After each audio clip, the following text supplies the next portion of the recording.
हम सभी यहाँ पर एक एक दिन निकल गई थी। जिस पर्युषण पर्व का हम लोग बेसब्री से इंतजार कर रहे थे कि पर्युषण पर्व आएंगे, हम ऐसी त्याग करेंगे, ऐसी तपस्या करेंगे, ऐसे मन में ना जाने कितनी अच्छी अच्छी भावनाओं को सजोए थे। और एक एक दिन करके क्या हो गया, हो गए व्रत के दिन। जाके देख लीजिए। तो आचार्य भगवान कह रहे हैं एक एक धर्म की व्याख्या सुन ली है, अपन सुन के संतुष्ट हो रहे हैं, लेकिन धन्य है वे प्राणी, धन्य है वे भव्यात्मा, धन्य है वे पुरुषार्थशील भव्यात्माएं जिन्होंने क्रोध का अभाव किया, मान का, माया का और लोभ का। सत्य का ज्ञान हुआ तो संयम को धारण किया, संयम को धारण किया तो तपस्या की पूर्ववत कर्मों की निजरा के लिए, और इतना त्याग किया कि परमाणु भी अपना नहीं कहा।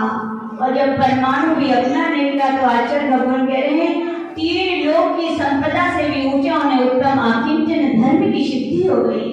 और आज भगवान कह रहे हैं जिन्हें 13वें गुरु स्थान में उत्तम आकिंचन धर्म की सिद्धि हुई थी, आज वे और चाह रहे हैं आगे चौथे शुक्ल ध्यान में जब वे महामुनिराज केवल ज्ञानी भगवंत जब ढूंढते हैं, अभी तक शीलों की पूर्णता नहीं हुई है।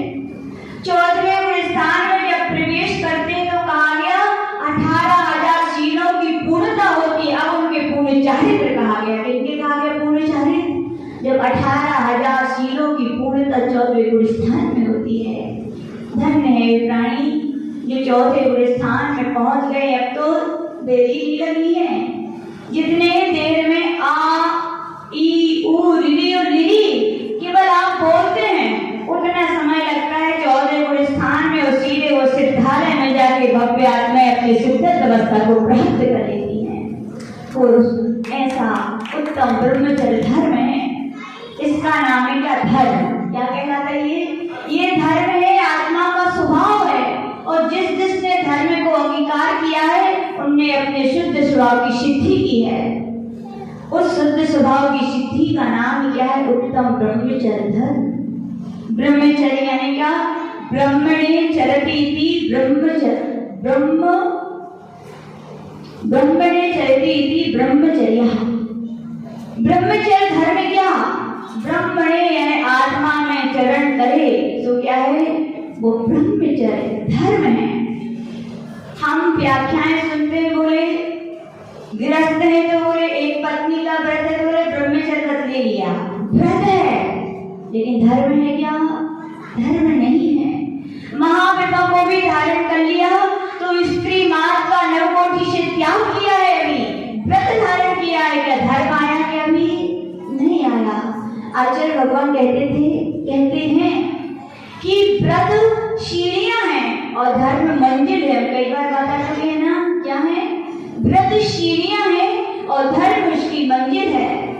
साधक जन अनुव्रतों और महाव्रतों को धारण करते हैं तो इसलिए करते हैं कि उसे ब्रह्मचर्य यानी कि ब्रह्मचर्य रूपी आत्मा के स्वरूप की हमें सिद्धि हो जाए। उसका नाम क्या है?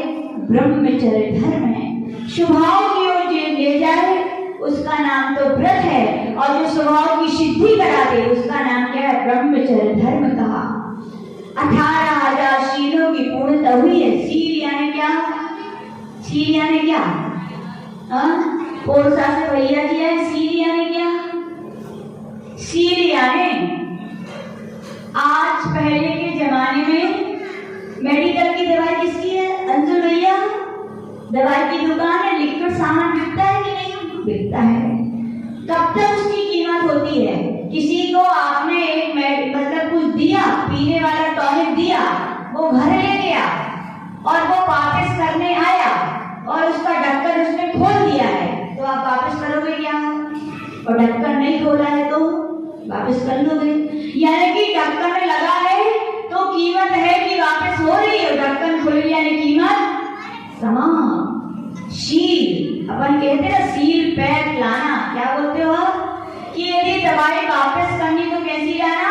सील पैक होगी तो वापस हो जाएगी, उसकी कीमत है कि दूसरा खरीद लेगा, लेकिन उसकी सील खुल गई तो क्या होगा? कीमत समान। ब्रह्मचर्य यानी शील। व्यक्ति का जब तक शील है, जब तक व्यक्ति की कीमत होती है, जिस दिन शील समाप्त हो जाता है उसकी कीमत समाप्त हो जाती है। इसका नाम है क्या? ब्रह्मचर्य धर्म। ब्रह्मचर्य धर्म के लिए कौन साकार कर सकते हैं? तो कहा गया श्रेष्ठ यदि ब्रह्म यानी आत्मा में आचरण करने वाले होते हैं तो कौन होते हैं? मुनि महाराज होते हैं। और मुनि महाराज कैसे होते हैं? निर्ग्रंथ होते हैं। कैसे होते हैं? ग्रंथ वाले तो नहीं होते मुनि महाराज, वस्त्रधारी तो मुनि महाराज नहीं होते ना, निर्ग्रंथ होते हैं। तो क्या वस्त्र उतार देने का नाम अकेले के निर्ग्रंथता है? नहीं भैया, वस्त्र अकेले जिसने उतार दिए उसको आप निर्ग्रंथ मुनि महाराज नहीं कहते। किन्हें कहते हैं?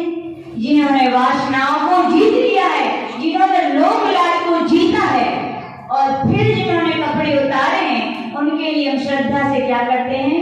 नमस्कार करते हैं। क्योंकि सरल है क्या वासनाओं को जीतना?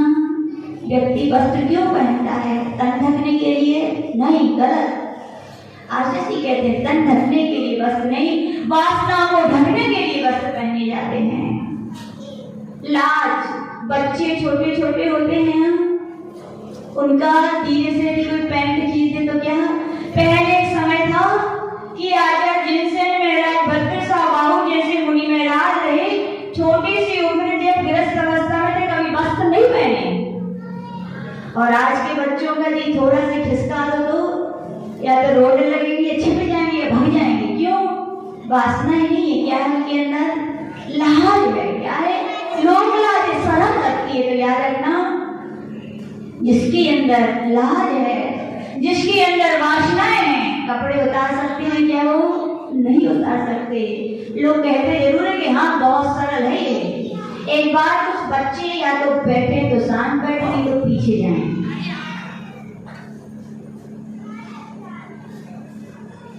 तो आचार्य भगवान कह रहे थे कि कुछ मित्र लोग बैठे हुए थे, आपस में चर्चा चल रही थी, अरे कौन सा बड़ा काम है मुनि महाराज बनना, कौन सा बड़ा काम है निर्गंध हो जाना।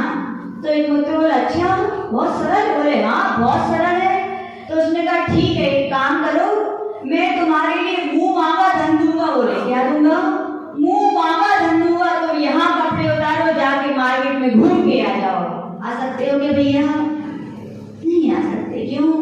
तन को ढकने के लिए वस्त्र नहीं, वासनाओं को ढकने, जब तक वासनाएं रहती हैं तब तक इतनी ताकत नहीं आती कि हम वस्त्रों का उतार सकें। तो आचार्य भगवान यही कहते हैं क्या, अंदर विषय वासना वर्षे, ऊपर लोक लाज भयकारी, ताते परम दिगंबर मुद्रा, धारण सके न दीन संसारी।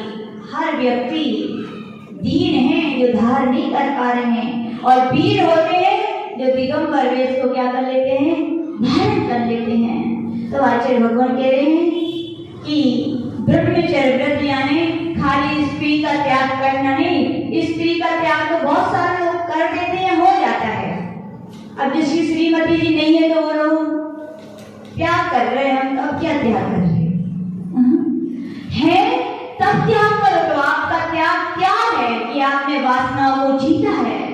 तो आचार्य भगवान कह रहे हैं कि जितने भी व्याख्याएं की जाएं, ब्रह्मचर्य अनुव्रत, ब्रह्मचर्य महाव्रत, महाव्रतों में जब आ जाते हैं तो दृष्टि कितनी पावन और निर्मल हो जाती है कि नहीं हो जाती? एक बार की बात है, एक बार किसी ने कहा माता जी आपके कितने पिताजी हैं, कितने भैया हैं? और कोई शादीशुदा माता जी होती, विकंठश्री होती, तो उनसे पूछते थे आपके कितने पुत्र हैं? तो क्या कहते?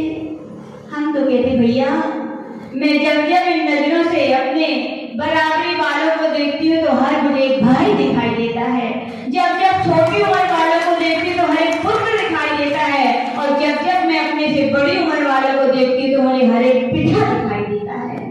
ऐसी निर्मल जब परिणामों की निर्मलता आती है तो याद रखना इस दृष्टि में भी बहुत बड़ी निर्मलता आ जाती है। तो आचार्य भगवान कह रहे हैं नव कोटि से जिन्होंने त्याग कर दिया है वे जगत पूज्य बन जाते हैं। कौन बन जाते हैं? जगत पूज्य कहलाते हैं। और ब्रह्मचर्य व्रत यानी क्या? अपनी स्त्री में ही क्या रहना? संतुष्ट। एक स्त्रियां हैं तो एक पति व्रत लेती हैं, और पुरुष है तो एक स्त्री व्रत लेते हैं, और उतने में ही क्या रहते हैं? संतुष्ट रहते हैं। आचार्य भगवान कह रहे इसका नाम है ब्रह्मचर्याणु व्रत कहा गया। व्रत तो सभी धारण कर लेते हैं कि नहीं? व्रत धारण करना यद्यपि कठिन है, बहुत पुण्यात्मा जी भी धारण करते हैं, लेकिन धारण करने के बाद उनकी रक्षा करना भी बहुत कठिन होता है कि नहीं? हीरा जितना कठिन हो उतने खरीदना कठिन है, और खरीद के ले आओ तो फिर क्या कठिन है? रक्षण उसका, कोई चुरा ना ले जाए, कोई उठा ना ले जाए। तो याद रखना ब्रह्मचर्य के जीवन में आना बहुत कठिन है, और यदि आ गया है तो उसका रक्षण करना भी क्या है? बहुत कठिन कहा गया। आचार्य श्री हम लोग से कहते हैं साधक महाव्रतों को आपने धारण किया है, चारों तरफ विषय चोर तुम्हारे धन को चुराने बैठे हुए हैं। बैठे हैं कि नहीं है? हमने सुनाया था एक दिन कि क्या लूटते हैं, क्या बार बार देखते हैं वो कि कैसे मौका मिले। चोर की नजर कैसी होती है आप लोग जानते हो? देखना चाहते हैं खाली कब भरे, कोई नहीं है तो फटाक से वो क्या करते हैं? धन को चुरा लेते हैं। इसलिए कहा भैया आपने ब्रह्मचर्य रूपी एक हीरा कोहिनूर से भी महाकीमती रत्न को प्राप्त किया भैया। तो क्या करना? बहुत बड़े बड़े CID गार्ड बिठा के रखना, बहुत बड़े बड़े रक्षक बिठा के रखना कि वो उनको चुरा ना ले जाए।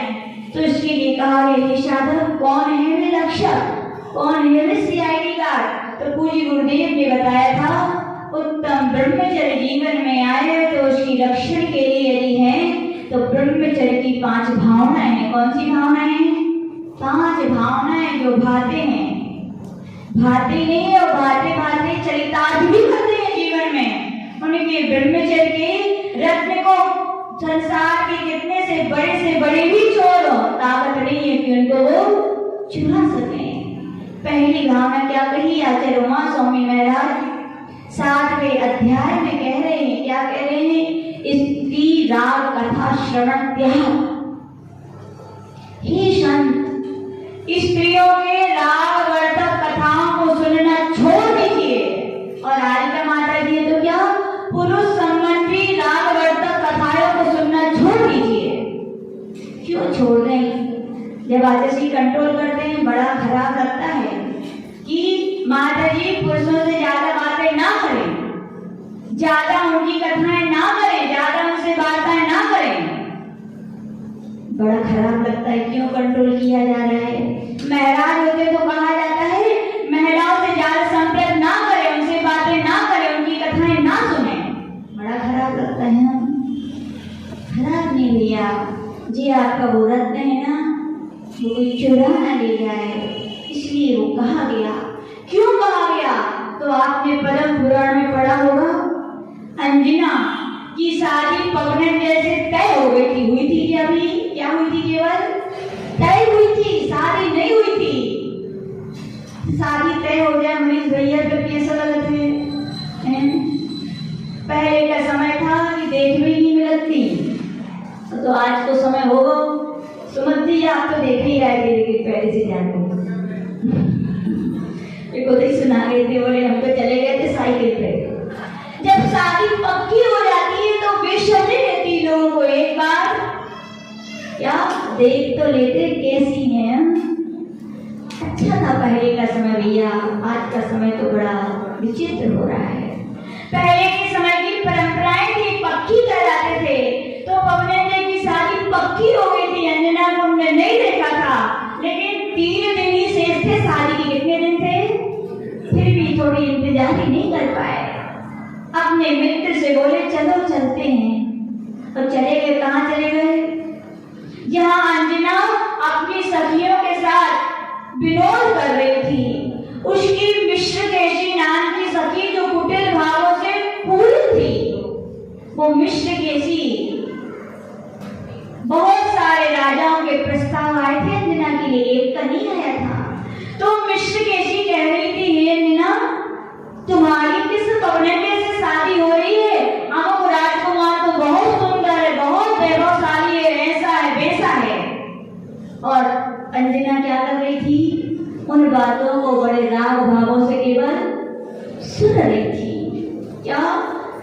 स्त्री कथा श्रवण, यहाँ कहेंगे पुरुष राग वर्धक कथा को वो सुन रही थी। उसी समय कहा गया पवनंजय आए। कहाँ से आए? जब ऐसे समय जाते तो मेन गेट से थोड़ी जाओ जाते ना, एक छिपकी खिड़की में से देख रहे थे। जिस अंजना के लिए इतना राग भाव था उनके अंदर, इतना प्रेम भाव था कि 3 घंटे इंतजार नहीं कर सके, उनको देखने चले गए। लेकिन जैसे उनके कानों में ये शब्द पड़े कि मिश्रकेशी एक अलग राजकुमार की तारीफ कर रही है और अंजना राग भाव से सुन रही है, क्या हो गया? सारे अरमान पानी में चले गए। तुरंत पवनंजय के मन में विचार आया, ओह, जो स्त्री पर पुरुष के विषय में रागवर्धक बातों को सुनकर के प्रसन्न हो रही है, यानी निश्चित ही इसके मन में वो समाया हुआ है। बोले क्या समाया हुआ है? अब पवनंजय ने सोच लिया, मैं इससे शादी, जो पर पुरुष में अनुरक्त है, ऐसी स्त्री के साथ मैं शादी नहीं करूंगा। लेकिन अपने पिता से कहा, पिताजी मैं उससे शादी नहीं करूंगा। पिताजी ने कहा, बेटा क्या हुआ? कुछ नहीं बताया, मैं शादी नहीं करूंगा, बस इतना कह दिया। और वहां पिता ने दोनों पक्ष के लोगों ने कहा, भैया तुम्हारी मेरी पूरे नगर में अपन श्रेष्ठी कहलाते हैं, पूरे घर की, समाज की, सबकी शान आन बान लगी हुई है। यदि तुम शादी नहीं करोगे तो बहुत हंसी होगी समाज की। तो पवनंजय एक पिता के, देखो पिता के, अपने समाज के, अपने घर की, अपने कुटुंब की आन बान को रखने के लिए बस क्या कर लिया हमने।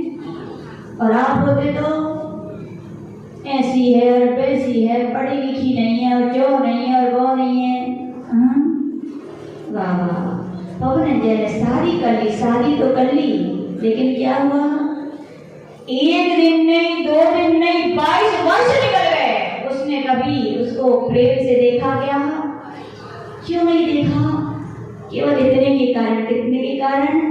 स्त्री पुरुष राग कथा श्रवण। इसलिए कहा हे साधक, जब एक आम इंसान अपनी स्त्री को त्याग सकता है, तुम तो बहुत ऊंची अवस्था में प्राप्त हो भैया। अपने ब्रह्मचर्य व्रत की रक्षा करना है, कभी भी किसी की राग वर्तक कथाएं मत सुनो। समझ में आ गया क्यों नहीं सुनना चाहिए महिलाओं को? पर पुरुष की कथाएं राग की बिल्कुल ना सुने, और पुरुषों से कहा गया कि पर स्त्रियों की राग की कथाएं ना सुने। स्त्री राग कथा श्रवण तन मनोहराम निरीक्षण।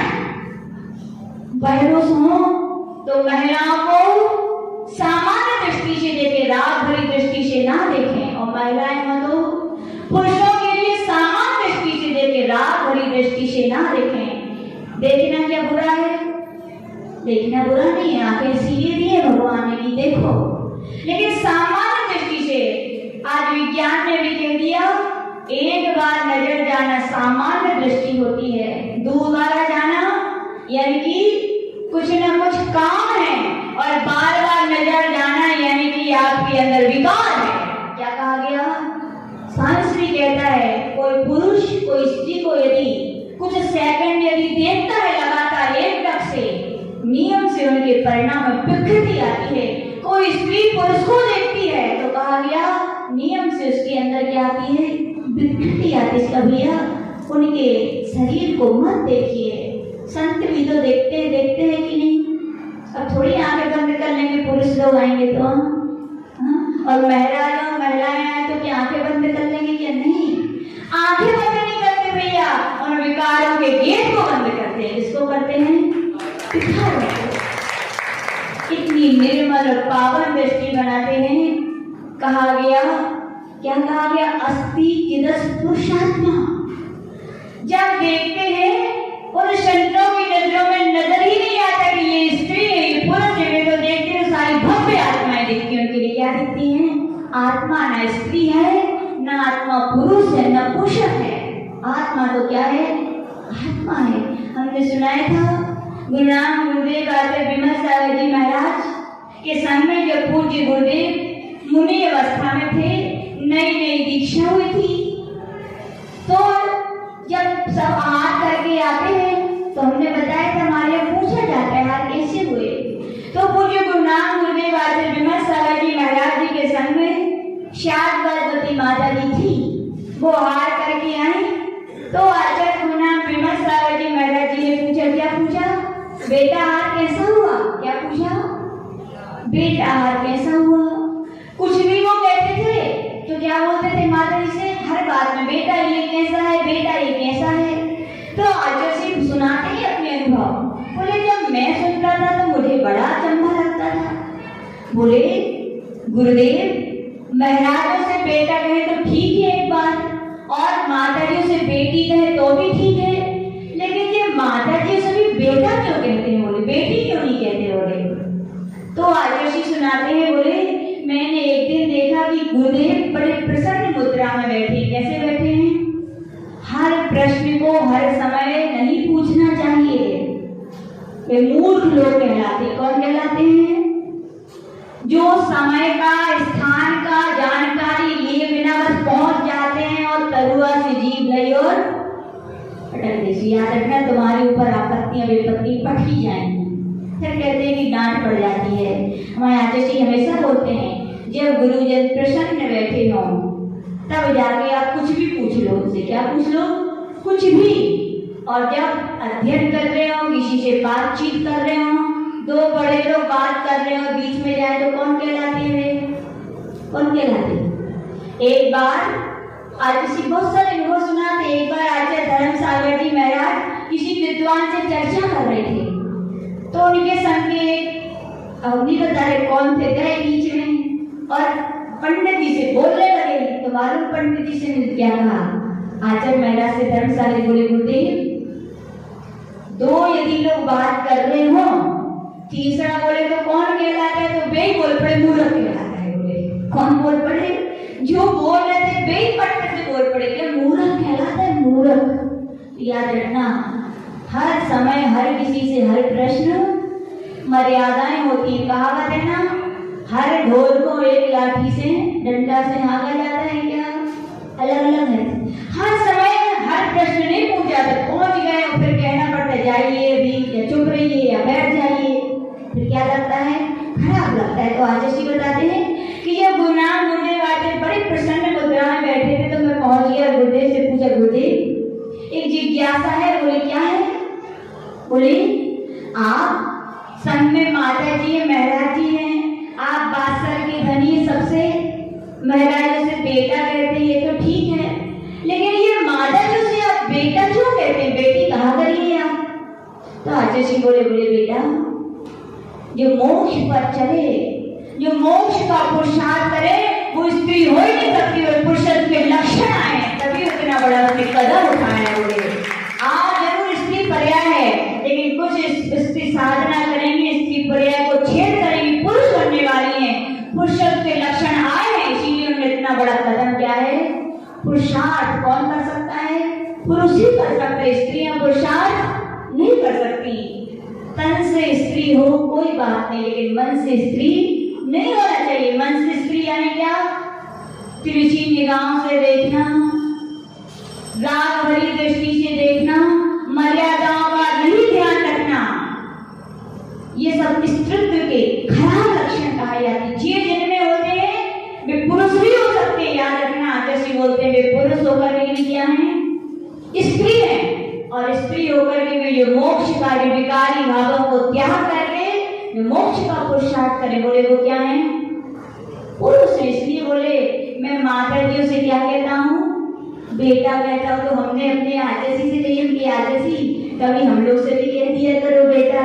तो आचार्य बोले सुनो, वे गुरुदेव विमल सागर थे, हम विमल सागर जी नहीं है। तो कहने का मतलब तन मनोहरा इतनी निर्मल दृष्टि होती है कि उन्हें पुरुष में मैं पुरुषत्व नहीं दिखता, महिलाओं में स्त्रीत्व नहीं दिखता, सब क्या दिखती हैं, भव्य आत्माएं दिखती हैं। ऐसी निर्मल दृष्टि बनाओ। यदि ब्रह्मचर्य व्रत का अच्छी तरह पालन करना है और फिर ब्रह्मचर्य धर्म यानी आत्मा में रमण करना है, तो फिर क्या कहा, तन मनोहरा पूर्वतानुस्मरण त्याग। पहले जो भोग है उनका क्या करो, त्याग करो भैया, उनको बार बार मन में स्मरण मत लाओ। आपको ध्यान होगा कभी माता जी महाराज जी चलते हैं तो घास होती तो पैर रखते हैं क्या, क्यों नहीं रखते, क्योंकि घास कितनी इंद्रिय जीव है, एक इंद्रिय, और एक इंद्रिय होने के साथ साथ उसमें बहुत सारे निगोदिया जीव भी रहते हैं। हरी घास पर तो नहीं रखते, सूखी घास हो तो रख सकते हैं क्या लोग भैया पैर, कहो रख सकते हैं क्या, नहीं रख सकते। क्यों नहीं रख सकते, ऊपर से सूखी है लेकिन अंदर जड़ें भी क्या है, हरी भरी है, पानी मिलेगा तो उसे सूखी घास में भी शक्ति है कि वो तुरंत क्या बन जाएगी, हरी बन जाएगी। इसीलिए कहा भैया यद्यपि आपने सारे विकारों का, स्त्री का, घर का सबका त्याग कर दिया है, लेकिन बार बार याद करना, यानी क्या, पानी देना है, क्या है, बार बार याद करें, पानी देना है। जिनको आप छोड़ के आए हो बार बार याद करोगे तो परिणाम फिर से आने में कितनी देर लगेगी, क्या नहीं लगेगी। इसलिए कहा भैया पहले के भोगे हुए विषयों का याद मत करो।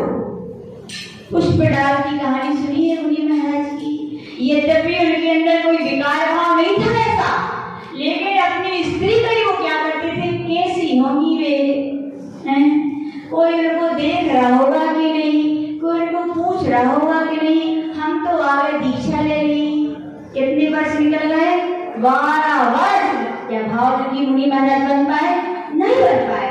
तो हाँ हमारे आचार्य से भी हम लोग को समझाते कि भैया सब कुछ छोड़ा, और छोड़ने के बाद उनको याद भी मत करो, याद भी करोगे तो क्या होगा, तुम्हारा जो भाव लिंग है, जो भाव से साधना है वो तुम्हारी नहीं बन पाएगी, और कहा गया होगी भी तो नष्ट हो जाएगी। क्योंकि फिर से विकारी परिणाम उदित हो जाएंगे। पूर्व रतानुस्मरण त्याग, वृश्रेष्ठ रस त्याग। वृश्रेष्ठ रस यानी क्या ना खाएं आप लोग, गरिष्ठ भोजन ना करें। क्या ना करें साधु लोग, ऐसे ही है ना। कौन से पूछा जाए, पवन अंकल, पवन जी, साधु को गरिष्ठ भोजन करना चाहिए कि नहीं करना चाहिए? हैं? गरिष्ठ भोजन काजू, बादाम, तो हलवा, पूरी, पराठे लेने चाहिए कि नहीं? ज्यादा ले ले तो नहीं लेने चाहिए, गलत।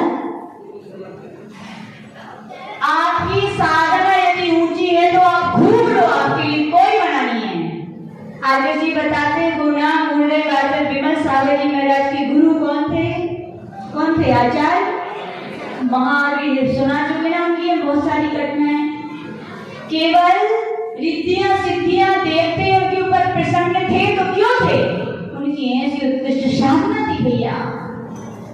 एक बार वो आहार करने गए, पवन अंकल आप के चौका में आई हुई हैं, आहार करवे आ गए और नब्दा भक्ति हो गई, सब हो गया, आहार को खड़े हो गए। आंटी जी आई कि नहीं है यहाँ किसी लगे? चौका लगा रही है, लगत है ना, आपके लाले। तो श्रीमती जी ने देखा कि महाराज खड़े हो गए और रितु भाभी बहुरानी तो थाली ले आई नहीं पाई है, और मनीष भैया को तो पता ही नहीं है कि चले गए। तो महाराज अंजलि बनाने खड़े हो गए और मैं उनने थाली नहीं आई। सबसे पहले उनके लिए दिखा तो मालूम क्या दिखा अपनी श्रीमती जी को? जल्दी जल्दी में हमने सोची कछु नहीं है तो घी की कटोरी है, जल्दी चला दो महाराज को। कम से कम 250 ग्राम घी हुई है। कितना हुई है? 250 ग्राम घी। पवन जी आप देखते ही रह गए। उन्होंने उठाई कटोरी और महाराज के हाथ में दे दिया और महाराज ने देखा, क्या देखा? ये नहीं देखा कि घी है, ये देखा शुद्ध चीज है, प्राकृतिक चीज है, मर्यादित चीज है। उन्होंने लिया स्वाहा, फिर उन्होंने अंजलि बनाई। अब आ गई थाली तो पवन अंकल सोचे इतना घी ले लो, अब तो रोटी चलाओ बस। ऐसी कही थी ना पवन अंकल? इनने रोटी दिखाई का मूंग की दाल दिखाई, बिना नमक की बिना घी की। बहुत हो ग्रस्त सामान, ज्यादा ग्रस्त नहीं देना चाहिए, है ना। महाराज ने क्या किया? ग्रस्त भैया बिना नमक की बिना घी की मूंग की दाल है तो क्या करो? हटाओ। महाराज ने भी हटा दी। इसलिए हटा दी कि बिना नमक की नहीं, इसलिए नहीं हटाई भैया, इसलिए हटाई उनका नियम था जो लूंगा एक ही आइटम लूंगा। क्या लूंगा? तो पवन कछु नहीं लाओ तो मनीष भैया बोले पापा महाराज जी को लगा था घी बहुत पसंद था अपने घर को, घी ही ले। तो प्रीतु भाई बोले अच्छा अच्छा हम ले आ रहे हैं। तो एक कटोरी और ले आए। फिर पवन अंकल ने नहीं किए तो बुरा भागी लगाने में लगे थे, इतना घी ले लो, इतना घी। आंटी अच्छी श्रद्धालु थी, श्रद्धा भक्ति वाले लोग दिमाग उड़ा भाग नहीं लगाते। वो समझते हैं साधु ज्ञानी है, साधक है, साधना करने वाले हैं। दुनिया साधना समझे या ना समझे, लेकिन एक साधु अपनी साधना स्वयं समझता है मुझे क्या लेना चाहिए क्या नहीं लेना चाहिए। आप नहीं समझ पा रहे पवन जी। आंटी समझदार थी, बोले कछ नहीं, एक अंजलि और चला दी। फिर अंजलि बनाई। फिर पवन अंकल ने गई उठाई का बिना घी की रोटी। फिर महाराज ने नहीं लिया। क्यों नहीं लिया? क्योंकि उनका नियम था जो लेंगे एक ही आइटम लेंगे। तीसरी अंजलि में भी आंटी ने श्रद्धा भक्ति से क्या चला दिया? घी। अब फिर कहा हो बस महाराज ने अंजलि छोड़ी और बैठ गए, आहार हो गए। पवन अंकल तो देख ही इतना घी खाओ, कैसे साधना करत हुई है, सो जाती है जाके, कैसे सामायिक में मन लगत हुई है और कैसे ब्रह्मचर्य को पालन हो, तो ये विकार पैदा हो, तो ये इतना वरिष्ठ देश है, देखना चाहिए। यद्यपि ये पवन अंकल नहीं, एक ब्राह्मण था। इस दृश्य को आचार्य महावीर जी महाराज के हाथ चल रहे थे, ब्राह्मण ने देखे थे। वो ज्ञानी था, समझ कैसा ज्ञानी था? अपने ज्ञान वाला, तो उनके लौकिक ज्ञान था। तो पंडित था, सोच में बैठ गया इतना गरिष्ठ खाने वाले महाराज कैसे अपनी संयम साधना साधते होंगे। देखना चाहिए महावीर कीर्ति महाराज ने हार की और जंगल की ओर चले गए। किसके लिए? साधना करने। सामायिक का टेम हुआ। सामायिक कैसे करनी पड़ती है? 25 वर्ष के ऐसे वैसे और ऐसे और ऐसे नहीं भैया। सामायिक में कहा गया स्थिर आसन होना चाहिए। कैसा होना चाहिए? स्थिर आसन, पद्मासन, अर्ध पद्मासन, खड़वासन। और महावीर कीर्ति महाराज को धन्य उनकी साधना, उनने आसन लगाया। मालूम कौन सा आसन लगाया अमित भैया? शीर्ष आसन लगाया। शीर्ष आसन यानी क्या? सिर और पैर। देखा कभी किसी को? खुद अपने घरे लगा के देख लीजिए, बच्चे कोई कहे पहली बार तो ऑप्शन लगेगा ही, और लग जाए तो कितनी देर लगा सकोगे? दीवार को सहारा रहे तो भाई 2-4-5 मिनट तो खड़े हो ही हैं। बिना दीवार के सहारे भैया महावीर कीर्ति महाराज सिर के सिर नीचे और पैर ऊपर। अब देखो पत्थर भी हृदय होगा तो क्या होगा? पिघलेगा। धन्य है महाराज, फिर भी सोच रहा है, लेकिन वो मजबूत हृदय तो पत्थर वो नहीं पिघला। फिर भी अभी अरे देखते हैं 2-4-5 मिनट लगाते होंगे। 1 घंटा हो गया महाराज शीर्ष आसन से ही खड़े रहे। 2 घंटे हो गए, 3 घंटे हो गए। महाराज तीनों कान की सामने शीर्ष आसन से खड़े होके करते थे। ऐसे थे आचार्य महावीर कीर्ति महाराज। देखो साधना जो करेंगे तो बताओ पवन अंकल, काजू खाओ, बादाम खाओ, घी खाओ, गरिष्ठ है क्या ऐसे साधकों को? ऐसे साधक को 3 अंजलि क्या भर पेट भी घी खाए तो उनके लिए गरिष्ठ है क्या? नहीं है। जितनी साधना ऊंची होगी तो ध्यान रखना आहार भी क्या करना पड़ेगा। गाड़ी को जितने दूर ले जाना है और जितनी पावरफुल गाड़ी है तो पेट्रोल डीजल भी उतना ही अच्छा डलता है कि नहीं? हाँ? तो कहा गया गरिष्ठ यानी कि आपकी साधना है, आप खूब आहार लीजिए, खूब बादाम का हलवा, काजू की बर्फी खूब खाइए। लेकिन साधना नहीं है तो क्या? दाल रोटी खाओ, प्रभु के गुण गाओ। तो समझ में आया? गरिष्ठ क्या काजू किशमिश है? नहीं। बीमार हो जाते तो डॉक्टर कहते रोटी भी नहीं खाओगे, क्या कहते पवन अंकल? मूंग की दाल के पानी से काम चलाओ, वो भी गरिष्ठ है। तो गरिष्ठ की परिभाषा समझ में आई? काजू किशमिश गरिष्ठ नहीं है आपके लिए, वो सूखी रोटी भी गरिष्ठ है, मूंग की दाल भी गरिष्ठ है। तभी तो कहा जा रहा है कि पानी पियो। तो यहाँ पे कह रहे साधक तपस्या खूब है तो खूब पियो, लेकिन अपनी शक्ति नहीं है तो क्या गरिष्ठ भोजन ना करें। गरिष्ठ भोजन करते हैं निद्रा सताती है, निद्रा समाती है, इंद्रियां काबू में नहीं रहती। कहा गया ब्रह्मचर्य की रक्षा के लिए गरिष्ठ आहार ना करें। क्या ना करें? गरिष्ठ आहार। समझ में आ गई? लेकिन नहीं तो कैसे चला उन्हें बोले माता जी बस आप ही ने कल गई थी बादाम क्या? तो आचार्य भगवान वहां पे कह रहे हैं अंगना वहां पर कहा गया क्या करना चाहिए? ब्रह्मचर्य विशेष रस्वा शरीर संस्कार त्याग। ही साधक जिस मार्ग पे चले हो वो बैराग का मार्ग। किसका मार्ग है? बैराग का। शरीर सुंदर होगा तो क्या होगा? व्यक्ति मोहित होगा, व्यक्ति राग करेगा। यद्यपि सुंदर है तो उस सुंदरता को आप नहीं छिपा सकते, लेकिन सुंदर होने के बाद भी, और याद रखना साधु बनने के बाद तो सभी सुंदर लगते हैं कि नहीं? कितनों सामने भी हो तो भी वे संयम का इतना प्रभाव रहता है, पिछी का इतना प्रभाव रहता है, उनके ज्ञान का, उनकी चर्या का इतना प्रभाव रहता है कि सबसे सुंदर वे साधु जन दिखते हैं। दिखते हैं भैया कितना प्यारा आपने सुंदर संयम प्राप्त किया है, जिससे आपकी सुंदरता वैसे चार चांद लग रही है। अब क्यों उसमें तुम काली माँ लगा रहे हो? श्रृंगार करना यानी क्या है? काली माँ लगाना है। हम सुंदर दिखेंगे तो क्या लगाना चाहिए? अब साधु जीवन में तो हम कहेंगे क्रीम लगाओ, फिर भी कोई लगाने लगे तो आचार्य भगवान के ब्रह्मचर्य की रक्षा हो पाएगी? नहीं होगी। याद रखना कोई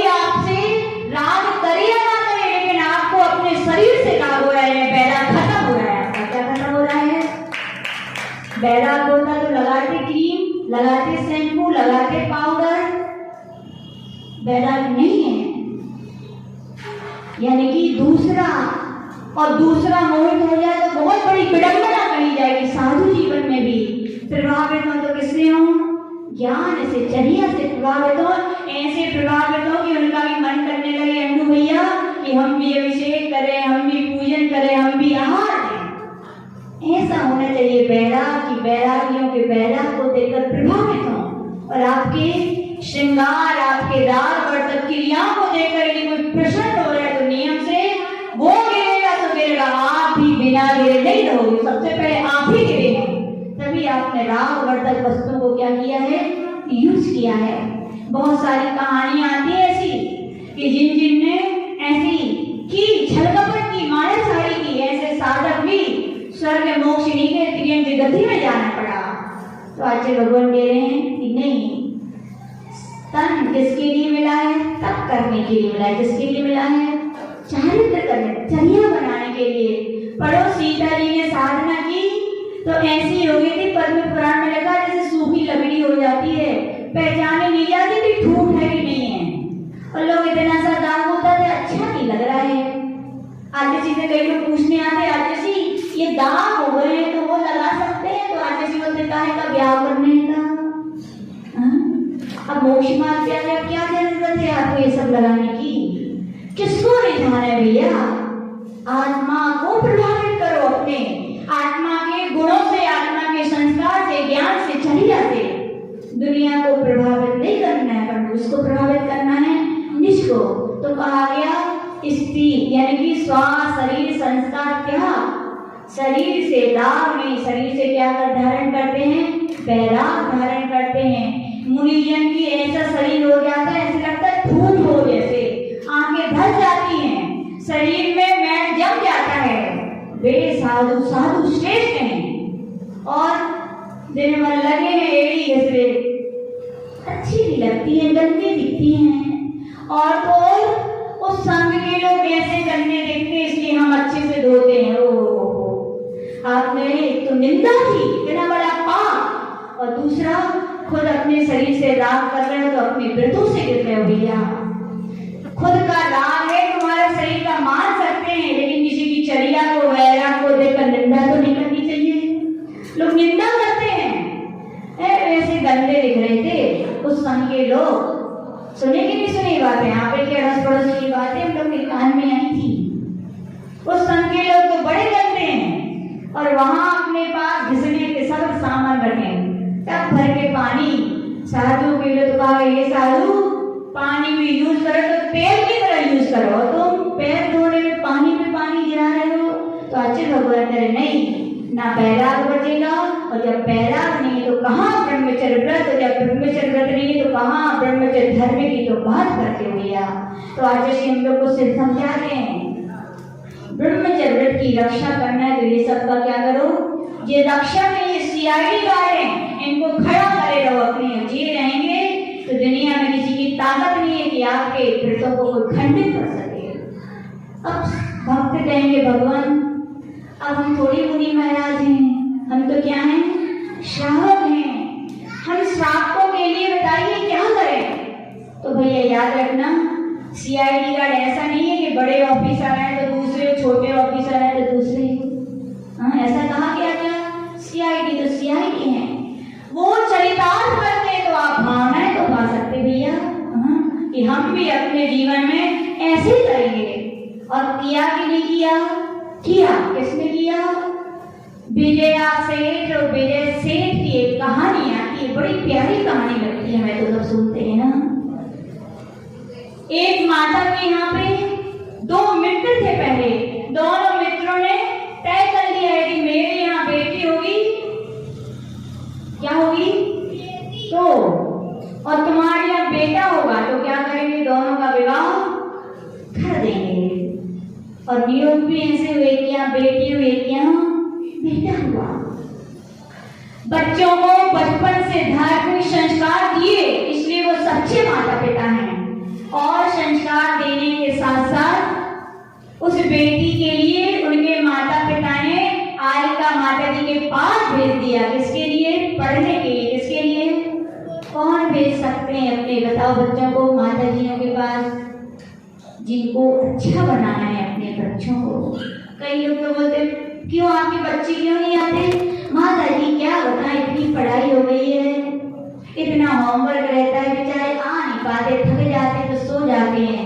माता पिता हो नहीं, शत्रु हो, बैरी हो, क्योंकि पढ़ाई से जीवन नहीं बनेगा। ध्यान रखना, कितनी पढ़ाई करवा देना, प्रतिभा पाटिल राष्ट्रपति भी बनी, लेकिन अपने श्रीमान जी आते थे तो 2 रोटी बना के खिलानी पड़ती। बेटी बेटी है, माता जी बन जाए तो अच्छी बनी बनाए खई हो, नहीं बनी तो किसी न किसी पराये में आपको जाना पड़ेगा। पढ़ाई काम में नहीं आई, क्या काम आएंगे? संस्कार। क्या काम आएंगे? संस्कार।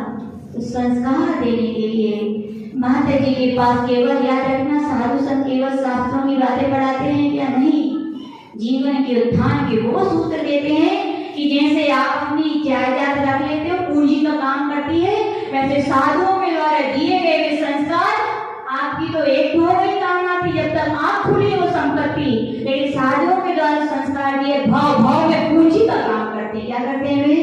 भाव भाव में। बेटी के लिए बेटी जाती थी पढ़ने माता जी के पास, और देखो यहाँ भी वही हुआ, बेटा को पिता ने संस्कार दिए, कहाँ भेजा? महाराज आते थे गांव में, तो महाराज के पास जाओ बेटा, सेवा करना, वैयावृत्ति करना, आहार देना। कुछ बच्चे तो हमें बड़े अच्छे लगते हैं, स्कूल की छुट्टी होती है, पहले मम्मी के माता जी के पास जाना, आके बैठ जाते हैं, हम लोग का मौन रहता है, वे भी आके शांति से बैठ जाते, लगता है कि बाकी में कुछ न कुछ पूर्ण हो गए। संस्कार है या माता पिता के संस्कार है कि उनका मन साधुओं के पास लगता है, सबका लगता है। कई बच्चे तो ऐसे जो आज तक ना हुए सर आगे हमारे पास होंगे भैया लोग, कई भैया लोग होंगे, हैं कि नहीं है? कितने बार है बताओ? बताओ, नहीं आए ना? देखो, तो पुत्र के लिए महाराज के पास भेजा। हर कोई मानते हैं योगी बन सकता है क्या? कोई बात नहीं, योगी नहीं बनो तो क्या बनो? उपयोगी बन जाओ।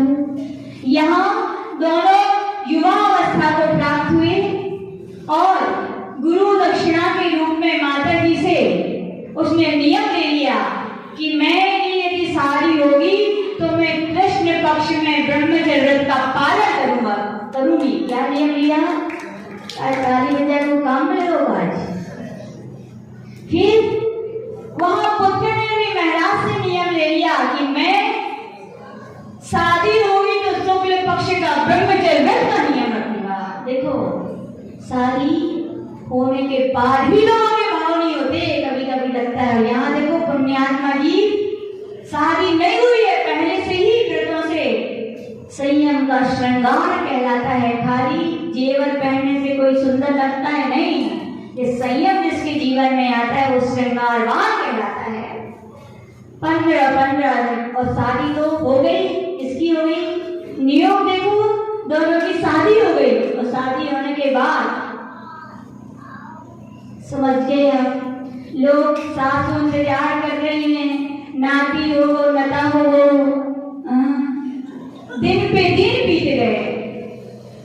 पत्नी ने कहा, बता दिया था जाती सा पहले दिन, इसलिए मेरा कृष्ण पक्ष के ब्रह्मचर्य का व्रत है।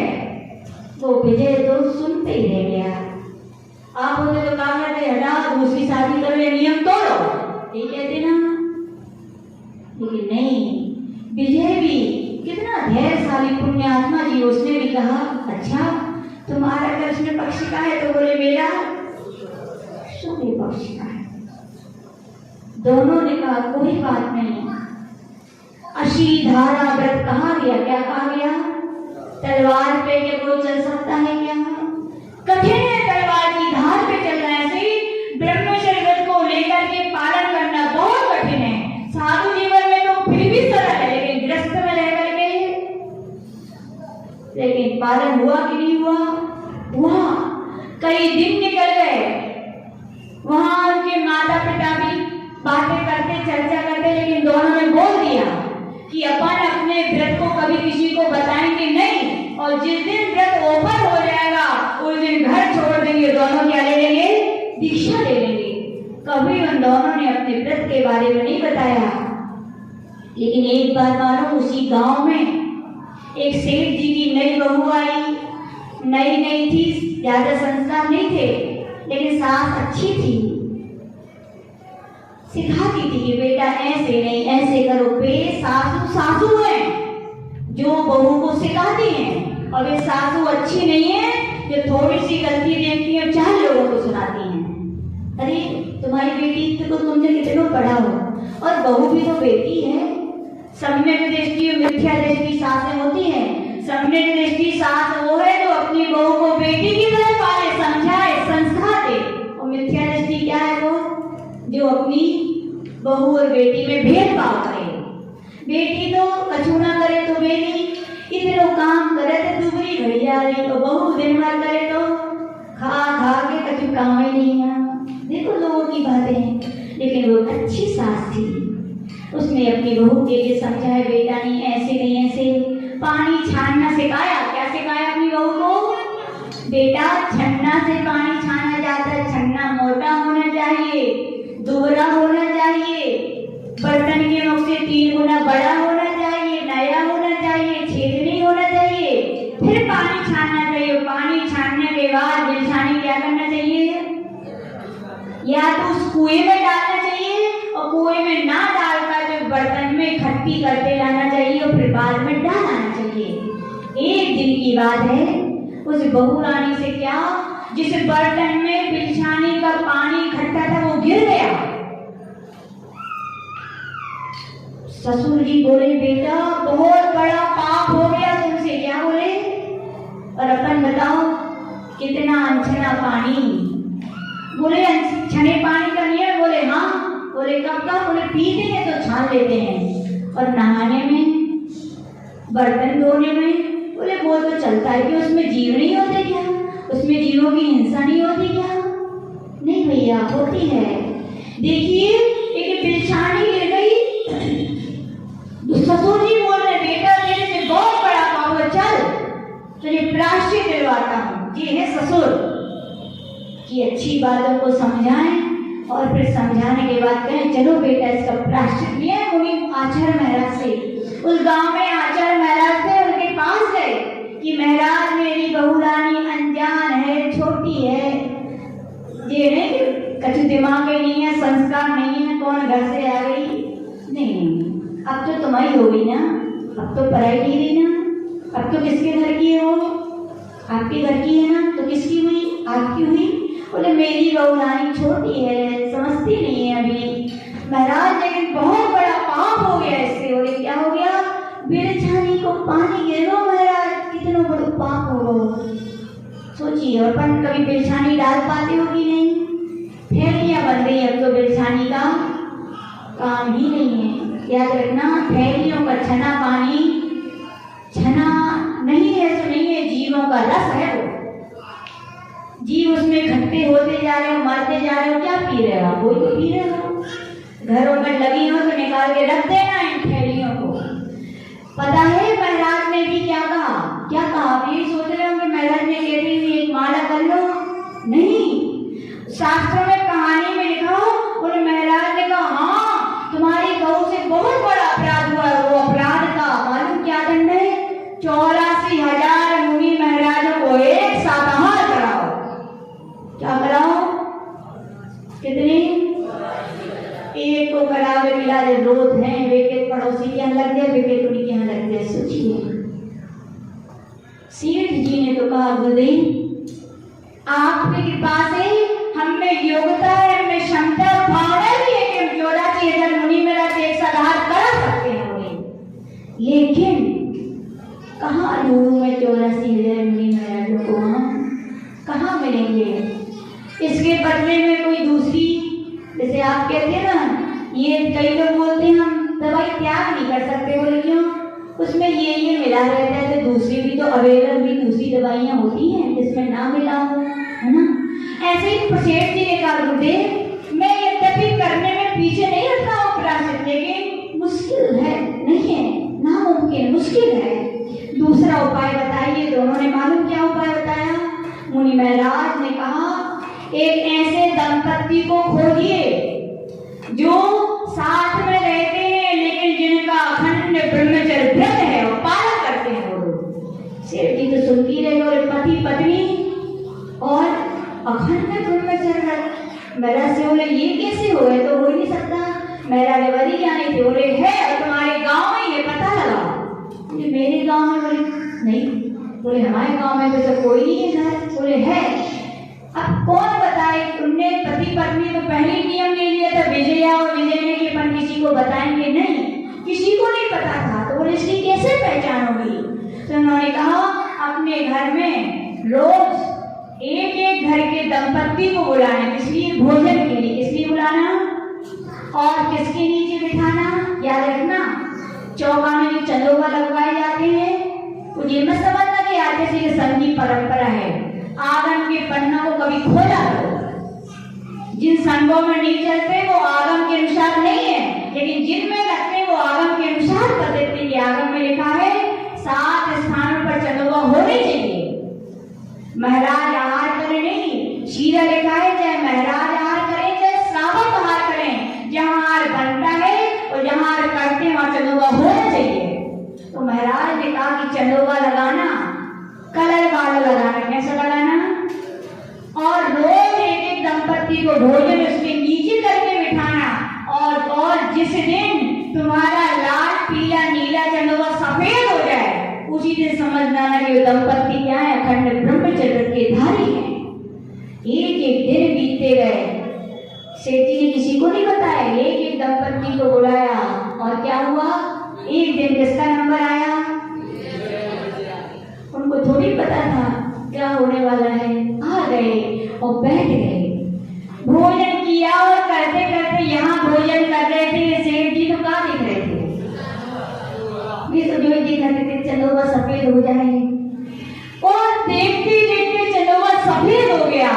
और उन्होंने धन्य धन्य कहा कि धन्य है आप दंपत्ति की व्यस्त जीवन में रह के भी ऐसे ब्रह्मचर्य का पालन कर रहे हैं। ओहो, विजया का चेहरा देख रहे हैं, विजया पे तो हमारे व्रत तो ओपन हो गया, खुल गया। घर गए क्या, कहाँ गए, सीधे महाराज के पास जो श्रीफल चढ़ाया, क्या डेली दीक्षा ले। देखो घर में लेके क्या पालन नहीं हो सकता है, हो सकता है। आज ऐसी और सुना रहे थे, एक पति पत्नी थे, जैसे भैया जी ने प्रतिमा ले ली आपने, अब भी आपकी कौन है, कौन है? हाँ बिल्कुल सही बोले। एक बार एक जन आहार देने आए आजसी को, तो आजसी ने पूछा हूँ ये कौन है आपकी? बोले हमारी बहन है। और उनसे पूछे ये आपके कौन है? पति है। और कुछ देर बाद उनके बच्ची आ गए, तो बोले महाराज जी वो है मम्मी पापा आपके दर्शन करने आए थे क्या? बोले मम्मी पापा, वे तो एक दूसरे को बहन भैया बता रहे थे।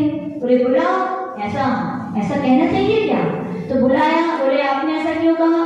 बोले महाराज आपने तो सप्तम प्रतिमा के व्रत दिए, ब्रह्मचर्य हो गया अखंड। अब ब्रह्मचर्य हो गया तो किसकी पत्नी? हर स्त्री मेरी बहन है। तो बोले ये मेरी बहन ही तो हुई। क्या हुई? ऐसा कहलाता है। ये क्या कहलाता है? ब्रह्मचर्य व्रत। श्रावक भी होकर के भी ऐसा जो पालन करते हैं, विकारों को जीतना पड़ता है भैया। कई लोग तो बूढ़े हो जाते हैं, शरीर व्रत हो जाता है, लेकिन इंद्रियां व्रत नहीं हो पाती। एक जन से हमने कही माता पिता बन जाओ, 60 साल से ऊपर हुई जा रही हुई है। बोले ये माता जी अबे कहाँ हो? बोले तो 100 में इंद्राणी बने हैं हम। दया आती से दियो भैया, कहाँ विकारों में जी रहे हो भी। और अभी हम लोग 2-3 जगह विहार करके आए, केवल 30-35 साल की भाभी, 30-32 साल की भाभी, 45 साल के भैया होंगे। रालक भैया कितने साल के? 45 साल के। बस एक बेटा हुआ, नाम रखा ऋषि, इसको ऋषि बनाएंगे। और आचार्य जी सामने दोनों ने श्रीफल चढ़ा दिया, अखंड ब्रह्मचर्य व्रत धारण कर रहे हैं। बोले शादी वासनाओं की पूर्ति के लिए नहीं, संतान की उत्पत्ति के लिए की जाती है, ताकि ये संतान हमारी श्रवण संस्कृति को आगे बढ़ा सके। हम नहीं बढ़ा पाए तो कम से कम मेरी संतान को बढ़ा दे। इसलिए संतान पैदा की जाती। क्यों पैदा की जाती है? वासनाओं की पूर्ति के लिए नहीं की जाती है। एक पुत्र हुआ और क्या ले लिया, और क्या बनाऊंगा मैं? संस्कृति के युवा पुरुष एक और मिले, उनमें भी ऐसे एक बेटी बेटा है, अखंड ब्रह्मचर्य ले लिया। लोग कहते हैं चलता नहीं है, अरे विदेशों में रहते हैं, बोले वो लोग कहाँ रहते हैं दोनों भैया भाभी? विदेशों में, दोनों जॉब करते हैं, दोनों का क्या है? अखंड ब्रह्मचर्य है। और आपसे पूछा जाए, एक बार एक व्यक्ति, सुकरात बहुत बड़े दार्शनिक हुए, उनके पास आया, बोले सुकरात का यही प्रवचन चल रहा था कि जीवन में वासनाओं को जीतना चाहिए। एक शहरी होता है तो सैनिक का सेवन जिंदगी में एक बार करता है, कितने बार करता है? शेर होकर के भी कितने, वो तो तिरंग थे। और आप क्या हो? मनुष्य हो गया। कह पाएगा कोई आपको मनुष्य? लगाइए अपना अपना। तो वहां सुकरात ने कहा, तो एक व्यक्ति आए, बोले यदि एक बार से काम न चले तो बोले भैया साल में एक बार करूं। बोले मन ना भरे साल भर में एक बार भी, तो बोले 6 महीने में एक बार करें। बोले उसमें भी ना मन ना भरे तो बोले कफन ओढ़ करके सो जाओ। क्या बोले? इतने में भी मन तृप्त नहीं हुआ तो क्या कहा? कफन ओढ़ करके सो जाओ।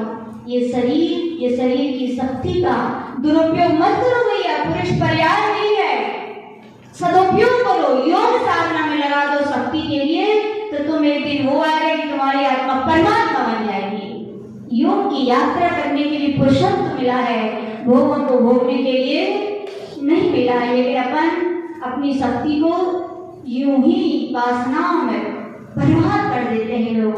तो आचार्य भगवान कह रहे हैं, उम्र बढ़े तो क्या होना चाहिए? विकारों के परिणाम भी। उम्र बढ़े तो विरक्ति भी बढ़नी चाहिए। क्या बढ़नी चाहिए? अपने आप स्वयं ही भाव होने चाहिए, कोई कहे तब नहीं। हम अब क्या करेंगे? ब्रह्मचर्य का पालन करेंगे, इतने दिन का करेंगे, इतने दिन का करेंगे। कई लोग तो इतने गए बीते होते हैं, व्रतों तक में भी नहीं नियम पालन कर पाते। सुना जाती है भाभियां कई रो रो के बोले, माता जी कैसे पाप कर्म के उदय हैं कि व्रतों में भी चाहते हुए हम व्रत नहीं पालन कर पा रहे। तो कहा गया भैया इतने पुरुष की तरह मत बनो, आदमी हो, मनुष्य हो, मनुष्य ही बने रहो। तो आचार्य भगवान कह रहे हैं पुरुषत्व मिला है किसके लिए? वो पुरुष आत्मा की सिद्धि के लिए मिला। तो भैया उम्र बढ़े तो क्या होना चाहिए? विरक्तियां बढ़नी चाहिए।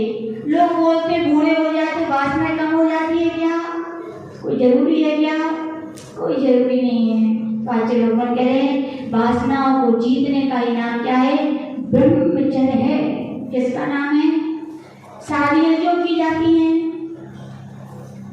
बहुत बड़ी गंदगी ना हो, एक सीमित गंदगी, इसलिए अपने ये शादी की परंपरा भैया पता है संजय भैया, ये शादी की परंपराएं अपने आज संस्कृति की देन है। एक आप लोग दुनिया में मनाए जाते हैं त्योहार, वैलेंटाइन डे मनाते हैं, पता है क्यों मनाते हैं? लोग मजे उड़ाते हैं। कौन सा दिन है? 14 फरवरी को है ना, मनाया जाता है, डेट फिक्स है। पता है जब इसकी खोज की गई ये क्या है, तो वहां पे मिला रोम के एक बार स्त्री पुरुष के संबंध का कोई विचार नहीं था। जब देखो जिसके साथ मेल हो रहे थे इतना हो गया, इतना बढ़ गया कि लोगों को एड्स होने लगे। क्या हो गया सबके लिए? एड्स जैसी बीमारियां, और उसकी कोई इलाज नहीं था, तो लोगों को सूट कर दिया जाता था सीधे ऐसे। उसमें तो ऐसे लिखा था जैसे कुत्ते की तरह मौत मरे हैं लोग, इसकी तरह। जब एड्स उनके लिए हो गया, गवर्नमेंट ने कहा ये रोग फैल रहा है, कोई इसका उपचार नहीं, वो सूट कर दिया जैसे लोग मरने लगे लोग। क्या किया जाए? तो वहां पर एक संत थे, उनका नाम था वैलेंटाइन। किसका नाम था ये? वैलेंटाइन एक संत का नाम था। उन संतों ने भी अपने इस देश की हालत देखी, तो याद रखना संत हैं, उनकी 2 आंखें होती हैं। एक आंख से यदि अपनी आत्मा के कल्याण देखते हैं तो दूसरी आशा से सारे जग के भी कल्याण के विचार रखते हैं वो। तो उन्होंने भी देखा कि मेरे देश की ऐसी हालत है, तो उन्होंने भारत की संस्कृति को पढ़ा, देखा, समझा कि भारत की ये विवाह की संस्कृति श्रेष्ठ है। इस रोग की यदि रोकथाम हो सकती है तो विवाह के संबंध में जब स्त्री पुरुष बनेंगे सारे लोग अपने आप समाप्त हो जाएंगे। तो कहा गया था वैलेंटाइन नाइन के संत ने 14 फरवरी 498 में अपने रोम देश में भी भारत संस्कृति आर्य संस्कृति से प्रभावित होकर अपने देश में भी विवाह की पद्धतियां शुरू करवाई थी। इसीलिए वहां के लोग, और उस दिन क्या हुआ था, राजा बड़ा भोगी था, उसके लिए पसंद नहीं आया तो संत के लिए फांसी के फंदे पर चढ़ा दिया। तो लोगों ने उस दिन के लिए वैलेंटाइन डे यानी जिस दिन उन्हें फांसी पर चढ़ाया गया उनकी यादगार में वो दिवस मनाते हैं। उसका नाम क्या है समझ गए? और आप लोग क्या गलत अर्थ पे जाते हो तो समझ में आया। विवाह की पद्धतियां पहले थी कि बंधे रहे संबंध, लेकिन आज क्या हो रहा है, संबंध तो लोग बांध रहे हैं लेकिन कैसे संबंध बांध रहे हैं, जिनमें मर्यादाएं नहीं है, जिनमें सीमाएं नहीं है। क्या बताओ, आगम में सीधा कहा गया, बुरा ना लगे किसी को, मैं पहले कह रही हूँ, अपनी बात नहीं कह रही हूँ, आगम की बात है। और ये हम नहीं कह रहे, ये गद्दी मोनू भैया आपने कही थी, किसकी गद्दी है ये? तीर्थंकर भगवान की गद्दी। में वही बात कहूंगी, अपनी बात नहीं कह रही हूँ, ना मुझे किसी से राग है ना किसी से द्वेष है। जो आगम में सत्य लिखा है वही कह रही हूँ। आगम में सीधा लिखा है विजातीय विवाह नीच गोत्र के दुर्गति के कारण है। लोग कहते हैं जैन धर्म किसका, जो माने सो उसका, तो क्या जाता है माता जी, होने दो। याद रखना, धर्म एक अलग चीज है, जाति एक अलग चीज है। धर्म को दुनिया का हर एक व्यक्ति अपना सकता है कि नहीं? भगवान का समोसन लगा था, क्या केवल मनुष्य थे? क्या केवल देव थे? कौन थे वहां? त्रियंच भी थे कि नहीं थे? सबने जैन धर्म अपनाया कि नहीं अपनाया? लेकिन बताओ, क्या त्रियंचों की जाति ने उल्लंघन किया अपनी जाति का? क्या देवों ने अपनी जाति का उल्लंघन किया कि कल्पवासी देव बेलकुंडों की देवियों को उनके साथ शादी की या उनका नियोग हुआ? क्या कभी शेर ने श्यामनी के साथ संबंध बनाया? बोलो, उनने अपनी जातियों की मर्यादा रखी कि नहीं रखी? धर्म पालना एक अलग बात है, कोई भी अपना सकता है, लेकिन जाति की मर्यादा नहीं कही गई। क्या कही गई? जाति की मर्यादाओं का उल्लंघन नहीं होना चाहिए भैया। याद रखना, जब प्रलय आएगा जो 72 जोड़े बचेंगे ना, एक दिन कह रहे थे माता जी यदि ये शादियां नहीं कराएंगे तो कौन बचेगा? क्या कह रहे थे हमसे कि यदि अदर कास्ट में उन्हें बहू आ जाती तो कहाँ जाते? बोले कम से कम जैन धर्म तो आगे चलेगा, उनकी आगे नहीं चलेगा। जैन धर्म को आप अवरुद्ध कर रहे हो, कौन बचेगा? हमने कहा वे ही बचेंगे जो भले ही अदर कास्ट में शादी नहीं करेंगे फिर भी जिएंगे, वे ही बचेंगे। कब तक बचेंगे? अंतिम समय तक बचेंगे, क्योंकि 72 जोड़े वे ही बचेंगे जिनकी कुल जाति की शुद्धि रहेगी। तो भैया शादी ना हो कोई बड़ी बात नहीं है, लेकिन हो गई तो क्या है, बहुत बड़ा कष्ट की बात है धर्म के लिए, अपनी समाज के लिए। अब बोलो, आप कहते समाज बढ़ रही है, अदर कास्ट के लिए शादियां हो गई, बढ़ रही है क्या? उनके लिए कह दिया आप आहार नहीं दे सकते, बड़े बड़े विधान नहीं कर सकते। बोलो धर्म में बढ़ रहा है कि घट रहा है? बड़ा कि घटा? बोलो हाँ, तो फिर कैसे कहते हो आप लोग? अब ये जरूर है कि आप मर्यादाएं पालन ना करो, तो लेकिन मर्यादाएं पालन नहीं भी करोगे तो भी धन की हानि तो है, बताओ है कि नहीं? तो बोलो, धर्म किसका? जैन धर्म, जो माने सो उसका ठीक है, लेकिन जाति में संकर दोष नहीं होने चाहिए भैया, याद रखिएगा। लेकिन जानवर भी ऐसा नहीं करते, तो अपन तो क्या है, मनुष्य कहे गए। लेकिन क्या कहें, पंचम काल है और धर्म का दिनों दिनों नाश होना है, ये बात भी सिद्ध है। लेकिन अपन तो ना बने उसकी गिनती में, शादी करना ये जरूरी है। बोले कहा करे महाराज जब नहीं है भैया, बोले भाव भी तो होने चाहिए माता जी। तो ये याद रखना, भाव तो अपने हैं, जैसे चाहो वैसे बनते। संगति का इतना बड़ा प्रभाव आ गया। आप महराजों की संगति में रहोगे, बताओ आप 2 दिन के लिए अरुण अंकल आज किसी के दर्शन करने जाओ तो मन क्या कर रहे थे, घर लौट ऐसी करता है कि जिंदगी यही बीत जाए। बताओ है कि नहीं? जहाँ रहते पैसे भाव होते हैं तो याद रखना ये विजाति विवाह विधवा विवाह अपने आगम के निषेध करे गए हैं। ये धर्म की वृद्धि नहीं कर रहे हैं, वृद्धि की क्या कर रहे हैं? धर्म की हानि कर रहे हैं। सिद्धांत तो यही कहता है। अब जो कर रहा है तो हम किसी से न राग में आके बोल रहे हैं, न किसी से द्वेष में आके। जो सत्य है तो हमने कह दिया, वो हकदार नहीं है। और आगम में कहा उनके पुत्र पुत्री ही हकदार। जब खुद शुद्ध नहीं है तो उनकी संतानें कहाँ शुद्ध होंगी भैया? तो हम तो यही कहेंगे कि विवाह जाति में करें ना करें तो अपन तो क्या 5 तीर्थंकर अपने यहाँ भी तो बाल ब्रह्मचारी हुए। जरूरी थोड़ी कि सब शादी करें। ब्रह्मचर्य व्रत जैसे महान व्रत को धारण एक दूसरे के ऊपर नहीं, अपने अपने ऊपर ही मजाक का विषय नहीं है। ये सत्य है कि ब्रह्मचर्य व्रत के प्रयोग करके क्या जी नहीं सकते? क्या क्यों नहीं जी सकते भैया? एक बार शादी ना हुई तो कुछ नहीं बिगड़ेगा, लेकिन शादी हो गई तो इस भाव में क्या भाव भाव में जैन धर्म मिलने वाला नहीं है आपके लिए। सत्य है। तो अच्छे भगवान कह रहे हैं धर्म की मर्यादाएं उनको क्या कर समझ में आया आपको? जाति और धर्म दोनों अलग अलग चीजें भी नहीं है। यदि अपने यहाँ तो इतना भी कहा गया कोई ब्राह्मण पति पत्नी है वो जैन धर्म आगे अपनाए, वो हाथ है तो वहां लेंगे। क्यों? क्योंकि उनमें जाति का दोष नहीं आया। दोनों क्या है? वो ब्राह्मण है। दोष किसमें है?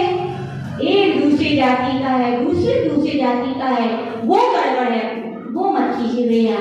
आगम तो यही कह रहा है बड़े बड़े शास्त्रों में। पहले के साधु लोग तो अभी तो फिर भी इतनी छूट दे रहे, कहूँ की लिया जैन होनी चाहिए, इतनी छूट। पहले के साधु लोग तो आहार लेते थे। आज शांति सागर जी, विजयमती माँ संगति सागर जी पहले गोत्र वंश मिलवाते थे, पिता के पुत्र के सबकी शुद्धि देखते थे फिर आहार लेते थे। अब तो भैया फिर भी इतनी छूटे कहेंगे हम तो कि भैया ले आओ, तुम तो कहूँ की ले आओ। पहले तो गोत्र भी राजस्थान की शादियां पहले राजस्थान में ही होती थी, एमपी की एमपी में ही होती थी, जो कि उनके गोत्र एक प्रांत से दूसरे प्रांत में थोड़ी मिलते हैं, वही मिलेंगे। अब तो फिर भी कह रही भैया जाओ ले आओ, क्या ले आओ? जीन ले आओ, लेकिन अजैन की शादी मत कीजिए भैया। धर्म बहुत कीमती है, अमूल्य है। और महिलाएं बच्चियां जिस बेटियां आप भी हो कि नहीं हो, और वे प्रथम तीर्थंकर भगवान आदिनाथ की भी बेटियां, वे भी तो बेटियां थी। उनने क्या किया था? उन्होंने अपने पिता से पूछा, पिताजी आप क्या किसी के सामने झुकेंगे क्या?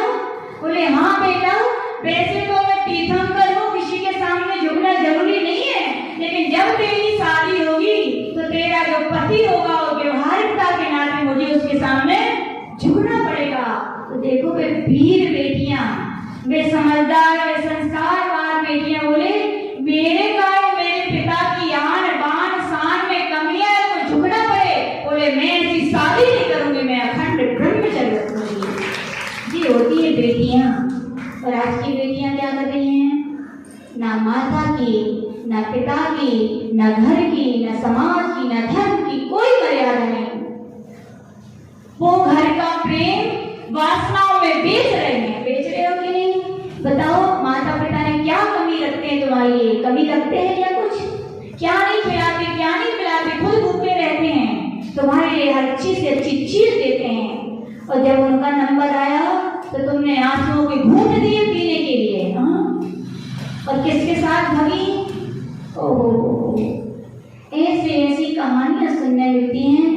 कभी कभी तो हमें भी शर्म आती है कि ओहो काश एक बार हमें मिल जाती तो हम उनको समझा देते कि बेटा ऐसा मत करो। एक लड़की ने एक लड़के से फ्रेंडशिप हुई, प्रेम में बदला, प्रेम बदलने के बाद शादी कर ली। शादी करने के बाद पता चला, शादी तो की थी हिंदू से, लेकिन पता चला बाद में वो मोहम्मद से निकला। कौन निकला? मुसलमान निकला। कौन निकला? और जब ले जाया गया घर पे तो उस मोहम्मद से उसकी सास ने बड़ी पीड़ा हुई थी सुन के। प्रवेश होना था उसमें बहू का, तो जो जिनवाणी को पर मस्तक पर रखते हैं, पैरों के नीचे रखती, बोले घर में प्रवेश करना है तो पहले इसको पैर लगाओ। और कैसी वो बुद्धि वाली बेटी होगी, बुद्धि तो थी नहीं, यदि बुद्धि होती तो शादी ना करती। बोले जिनवाणी में पैर लगा के अंदर चली गई। ओ क्या किया तुमने बताओ? भौ बिगाड़ दिए। क्या किया हमने? भौ बिगाड़ दी। भैया बहनों से कहना चाहते हैं, माताओं से कहना चाहते हैं, आप स्त्री हो क्या हो? यद्यपि खराब लगता है, समाज की जब मर्यादाएं होती कि बेटियां ऐसा नहीं कर सकती, बेटियां ज्यादा ना घूमे, बेटियां ऐसे कपड़े ना पहने, बेटियां ऐसे ना जाए, तो बड़ा खराब लगता है। लेकिन याद रखना, ये मर्यादाओं की दीवारें हैं, वो ही आपकी शील की रक्षा कर सकती हैं। कौन कर सकती हैं? यही मर्यादाएं। शील याद रखना, जो आप जो आभूषण पहनते हो ना, ये आपका श्रृंगार नहीं है, आपका श्रृंगार है तो शील है। स्त्री का सबसे बड़ा आभूषण क्या माना जाता है? शील। एक रामचंद्र जी मर्यादा पुरुषोत्तम हुए, जब उनकी पत्नी सीता का हरण हुआ तो किसके पास गए वो लड़ने के लिए? किसके पास गए? रावण से। किसके लिए लड़ने गए थे? सीता जी के लिए नहीं, केवल उन्होंने यही विचार किया था कि आज एक सीता पर एक रावण ने नजर उठाई है, यदि मैं इसका विरोध नहीं करूंगा तो ना जाने आगे समय में ऐसी कितनी सीताएं होंगी, कितने रावण होंगे। इसलिए उन्होंने एक स्त्रीत्व की रक्षा के लिए युद्ध किया था। बलभद्र थे, कमी थी क्या प्राणियों की? कोई कमी नहीं थी, केवल आपके स्त्रीत्व जाति की रक्षा के लिए उन्हें रावण से लड़े हो। तो आप भी भैया कहना चाहते हैं, आप क्या करें? अपनी शील की रक्षा करें। मर्यादा कहाँ होती है? किसमें होती है? इंद्राणी नहीं है, नहीं तो भी बताती। बोले माता जी सले आए थे, ये तो घूंघट डालने पड़े तो कितना कोई को देखने पड़े तो थोड़ा उठाने पड़े तो। ये क्या है? मर्यादा है। सही थी कि गलत थी? बोलो। हाँ सही थी। और हम तो कहते ठीक है, आपकी इतना बड़ा घूंघट नहीं है तो इतना तो भैया रखो। जब सास ससुर के सामने, पति के सामने इतना बड़ा घूंघट डालने की मर्यादा है, आप तो सच्चे देव सतगुरु के पास आते हो, सिर खुला है आपका। मर्यादा है क्या? नहीं है। मर्यादा रखिए। सिर कैसा होना चाहिए? ढका हुआ। पुरुष लोग अभिषेक पूजन करते सिर ढक लेते हैं, लेकिन महिलाएं यदि करें तो खुले भी मिल जाते हैं। जिनको अभ्यास नहीं है सिर ढकने का, वो तो ढके रहते हो। आपको बचपन से ही सिखाया गया है, बहनें हो भी तो क्या ढके? दुपट्टा दिया गया है। दुपट्टा नहीं है, आपके शील रूपी श्रृंगार की रक्षा करने में बहुत बड़ा कवच है। क्या है वो? और वो ही आज तो खिलौना हो गया उसका। कैसे दुपट्टे डालते हैं? नेट वाले। काहे को डालो आपने? नाम के लिए। क्यों डाला? सोचना चाहिए कभी कभी। खाली अपने यहाँ की मर्यादाएं यूं ही नहीं बनाई है नाम के लिए, आपके शील की रक्षा के लिए दुपट्टा बनाया गया है। और नेट का डाल दिया। क्या डाला आपने? डाला कि नहीं डाला? सब बराबर है। तो आचार्य भगवान कह रहे नहीं, यद्यपि मर्यादाएं हमारे आचार्य जी बोलते हैं, बोले शादी होगी तो थोड़ा घूंघट, आप माता जी बनकर थोड़ी घूंघट डालेंगे। बोले स्त्री है, स्त्रियों की मर्यादाएं, स्त्रियों का लाज यदि होती है तो उनकी आंखों में होती है। किसकी होती है? आंखों में। आंखें ही विकार प्रदर्शित करती और आंखें ही संस्कार प्रदर्शित करती हैं। बोले जब भी पुरुष से बातें करें तो क्या सामान्य नजर देखे और बाकी नजर घुमा दीजिए। नीचे देखिए। अच्छे सब पुरुष से कभी बात करते देखे, ऐसे करते हैं। पुरुषों से बात करेंगे तो आंखें डायरेक्ट नहीं मिलाई जाती, कुछ सामान्यता बात की जाती, फिर नीचे कर दी जाती पूरी बात सुनाने में। ऐसे जो सब पुरुष होते हैं वे भी अन्य महिलाओं से आंखें मिला करके बात नहीं करते। यानी मर्यादा किसमें होती है? आंखों में होती है। इसलिए आंखों की मर्यादाएं बनाए। लड़कियां शिकायत करती, उसने मुझे छेड़ दिया, इसने मुझे छेड़ दिया, उसने मेरे साथ ऐसा कर दिया, तो बताओ सजा किसको मिलनी चाहिए?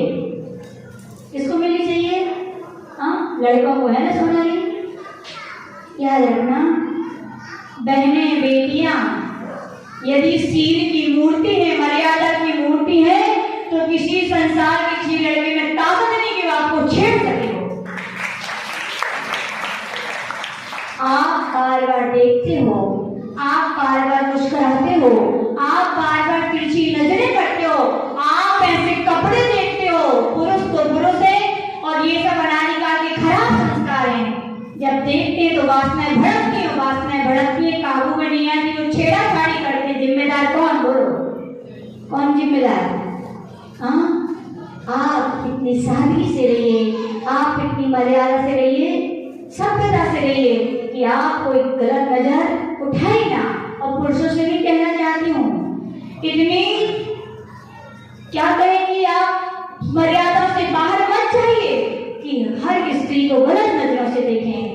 आपकी कोई बहन को कोई गलत नजरों से देखे तो बड़ा खराब लगता है, लगता है कि नहीं? उसने मेरी बहन को देखा तो कैसे देखा, और तुम देखते हो तो उसका भाई को बुरा नहीं लगेगा क्या?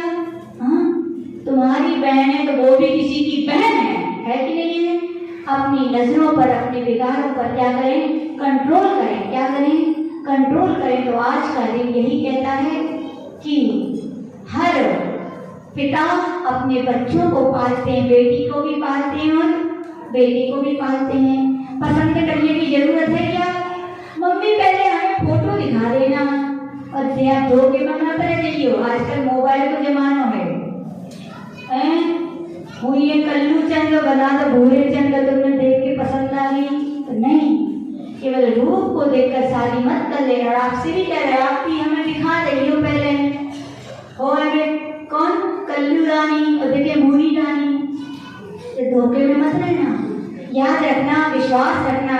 अपने आज संस्कृति में मैना सुंदरी की कहानी आपने नाटक देखा हुआ ना? मैना सुंदरी ने क्या कहा था? उनके पिताजी ने पूछा था, बेटा बताओ कौन से राजकुमार से तुम्हें शादी करनी? उसने क्या कहा था? हे पिता, आप मेरे पिता हैं, आपने मुझे बचपन से पाला है, मेरा अच्छा बुरा आपसे ज्यादा कोई और नहीं जान सकते हैं। और याद रखना, कैसा भी करिया मोड़ा होए, लूड़ो होए, लगड़ो होए, लेकिन अपने माता पिता के लिए वो कैसा होता है? राजकुमार से कम नहीं होता। वो यही चाहते हैं मेरे बेटी की बहू आए तो कौन आए? बेटा बड़ी कल्लू है, लेकिन बहू आए तो राजकुमारी है। वो लोग ऐसी सोचते हैं, माता पिता ऐसे सोचते हैं। तो फिर क्यों नहीं अपने माता पिता पे विश्वास रखते कि जो लाएंगे वो अच्छी लाएंगे?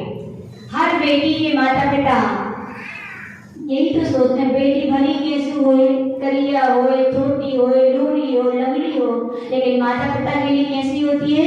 राजकुमारी से कम नहीं होती। वो यही प्रयास करते हैं कि मेरी बेटी के लिए वर मिले तो कैसा मिले? राजकुमार से कम ना हो। विश्वास है? विश्वास है तो बताओ, बेटियां ऐसा काम करेंगी कि अपने पसंद के लड़के से शादी करेंगी क्या? करेंगी क्या? नहीं करेंगी भैया। अपनी आज संस्कृति याद रखना। अपना देश परतंत्र हुआ था तो उसका मुख्य कारण यही था, अपने देश में पाश्चात्य संस्कृति ज्यादा आ गई थी, और आज भी वही हो रहा है कि नहीं? लोग विदेश जाते हैं। अरे भैया कहाँ गए थे घूमने? आप नहीं, और भी कोई हो सकते हैं, कोई गोवा जाता है, कहाँ जाते थे तू? हमें हाँ कहीं हाँ, बैठो आपने हमारी सुना है, आपका पीरियड ऊपर लगता है, बैठो। तो आचार्य भगवान वहाँ बता रहे हैं, हम कह रहे हैं कि विदेश जाते हैं लोग, फिर क्या करती महिलाएं वहाँ जाके? क्या करती हो? अच्छे दिखें, स्मार्ट दिखें, ऐसी ड्रेस पहनते हैं कि अपने बच्चे भी देखे तो शर्मा जाए कि मम्मी है क्या? सभ्य व्यक्ति तो पानी हो जाए ऐसी ड्रेसें पहन लेती हैं।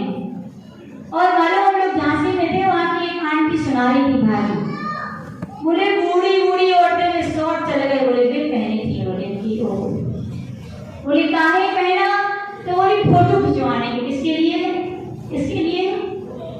तो हमने उनसे कहा, देखो विदेश जाओ कोई बुरा नहीं है, विदेश जाओ कोई बुरा नहीं है, लेकिन दूसरे देश में जाके अपनी संस्कृति से ही रहना। यदि हम दूसरे देश में जाके दूसरी संस्कृति के कपड़े पहनते तो याद रखना, फोटो खींचेंगे तो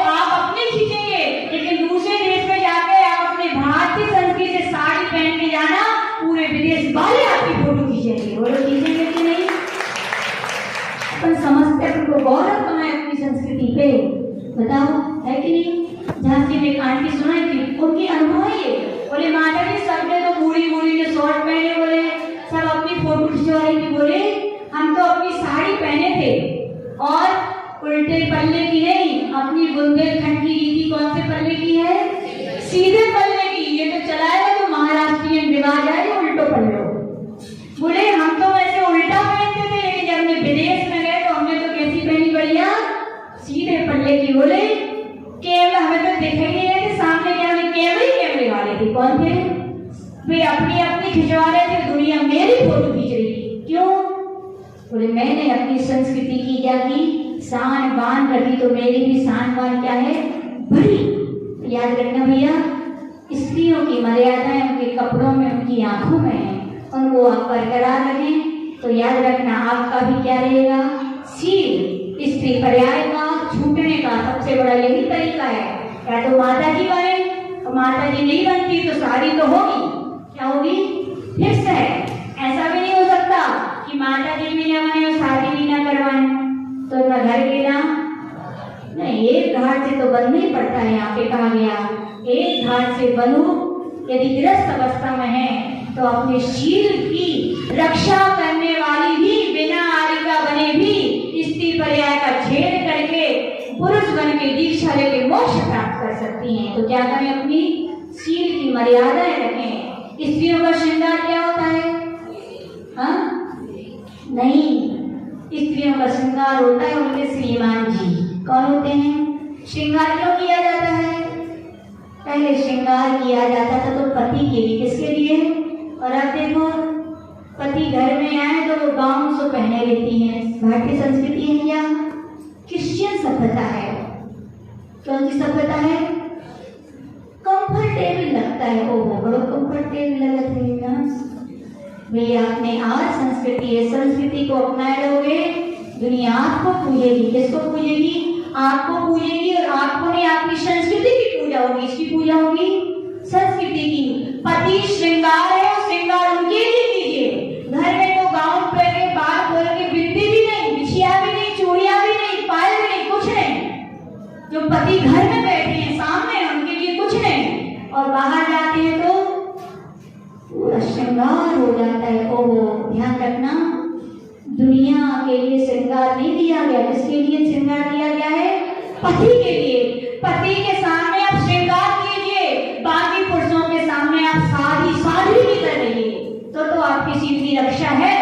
ये तो मन है, विकृत होता है कि नहीं होता? होता है। तो आज भगवान कह रहे हैं श्रृंगार आपका पति है, उसके तक उनके लिए ही श्रृंगार कीजिए, बाकी के लिए आपको श्रृंगार करने की आवश्यकता नहीं है। और पुरुषों से भी कहेंगे, क्या कहेंगे? अपने इन आंखों पर, अपने इस मन पर, और अपने मोबाइल पर। किस पर? मोबाइल पर। मन विकृत हो, उसको ज्यादा टाइम नहीं लगता सुधरने में। आंखें ज्यादा हो, ज्यादा टाइम मिले, लेकिन मोबाइल हाथ में है तो विकार हमेशा बने रहते, क्योंकि अपने हाथ की चीज है। हर चीज ओपन हो रही है कि नहीं, हो सकता है कि नहीं। तो नियम ले लेना आज से कि मोबाइल तो खोलेंगे, लेकिन ऐसी चीजें हम कभी यही समझेंगे ये जहर है हमारे लिए। क्या है? जहर तो भैया एक भाव में मारता है, लेकिन ये वासना है। जितने बार तुम मोबाइल खोगे, गंदी चीजें देखोगे, उतने विकृत परिणाम होंगे, कर्मों का बंद होगा, भाव में आपको दुख उठाने पड़ेंगे। क्या उठाने पड़ेंगे? वो खराब चीजें, वासना, ये पिक्चर, जो गंदी, जो टीवी, जो चित्र है, बहुत खराब चीजें, उनको बिल्कुल मत देखिए। विश्वास रखिए भगवान पर श्रद्धा कीजिए। शादियां किसी के करवाने से नहीं होती, सब नियोग होते हैं। क्या होते हैं? नियोग। आपके भाग्य में होगी तो चिंता मत करना,